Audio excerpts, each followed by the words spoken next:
kumbuse me bindje të plot që unë do bëm prift. Edhe faktikisht ndodhi, por arsyeja pse solla këtu është se nuk kemi asnjëherë më pas mundësinë që të flasim me po të njëjtën liri, se ishte një liri në një farë mënyrë kur ajo rruga flinte e gjitha dhe ne flisnim për këto tema. Nga vinte ajo siguri dhe ajo bindje që unë do bëm prift. Për të shpjeguar këtë do kaloj pak më përpara. Dhe e them këtë jo se është për të treguar një pjesë të jetës time, po për të treguar kthimin. Siç u kam thënë shumë njerëzve, unë vi nga një familje shumë e madhe, jemi 8 fëmijë. Edhe jo e krishterë. Jo e krishterë.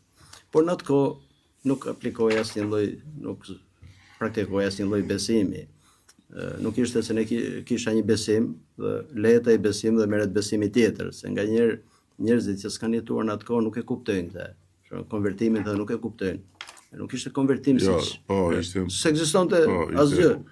Më shumë ishte një afirmim personal në raport të diçka që vinte nga trungu në të shkuarën familjar, po jo se ishte një praktikim i asajt. Dhe kur kam qenë i vogël, edhe në rinin e hershme, gjithmonë më ka pëlqyer shumë leximi. Lexonja pafund. Në atë kohë ndoshta nuk e mendoja që pse.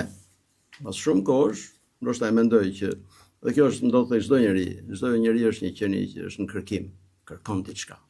Njeriu është një qenie e etur, gjithmonë kërkon për një ujë. Por shpeshherë varet çfarë uji pi. Mund të pi ujë që mund të smoret, mund të pi një ujë që mund të shuaj etjen. Dhe në vitin e 4 të gjimnazit më ra dorë një libër që ishte Ungjilli. Kur i lexova për herë të parë, ndodhi diçka thellë brenda meje. Kur isha i vogël, thash kisha shumë gëzim. Se familje e madhe, ndjesha i mbrojtur, vëllezër, motra.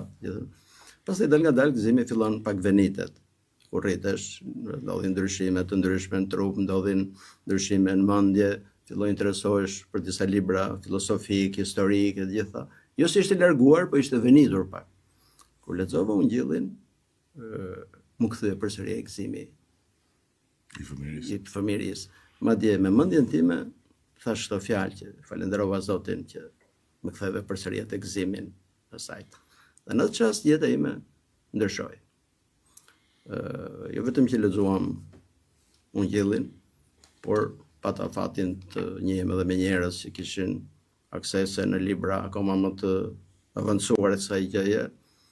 Dhe së bashku me Petrozhen, që u bë dhe nuni im, po thuj se kemi lexuar gjithë bibliotekën që ishte te rruga Elbasanit. Dhe në atë bibliotekë ishte libra jashtëzakonisht vyer.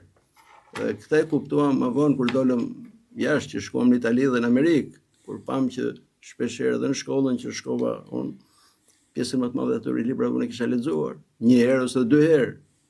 Kështu bindja për të bërë prift e për të shërbyer Zotit lindi që atëherë. Dhe janë disa bindje nga një herë që nuk mund të shpjegosh dot nga ana racionale. Koha dukej e pamundur.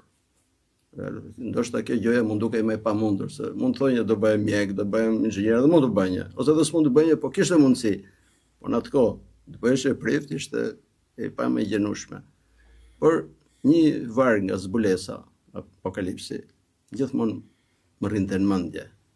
Kur thot Zoti, unë jam ai që hap dhe askush nuk mbyll.